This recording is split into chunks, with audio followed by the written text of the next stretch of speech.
Kawat sa mga gamit sa eskwelahan sa Mandawi City, gimbisigahan na kung asa kini atong sayran pinagi sa live report ni Nico Serino. Nick.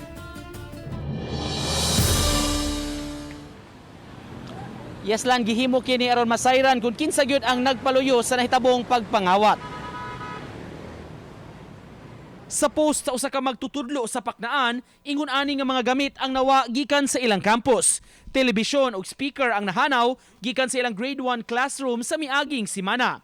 Gipanawagan ang dunay kasayuran nga moabag kanila kabahin niini ug di gyud unta biktimahon ang eskwelahan. Nasubo ang kapitan sa barangay sa hitabo ug giimbestigahan na ang insidente. Dili ko ka-determine sa amount kay managlahi man nga butang. Nya naikas nga gamay.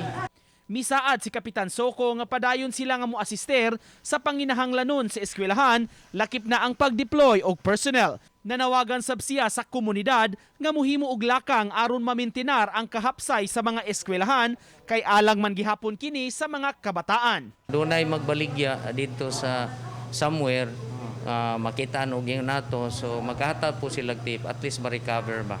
Kay mamaya itong gihimo karon nga pagtabang sa community. Gikasubo lang sa Kapitan na Lan nga usahay kuno tanod rasab ang bantayan ninimo dunay mga daotang tinguha pan gipasalig nila padayong hingusgan ang seguridad ug mag-deploy pupanag sa maong dapit. Lan? Daghang salamat, Nico Serino.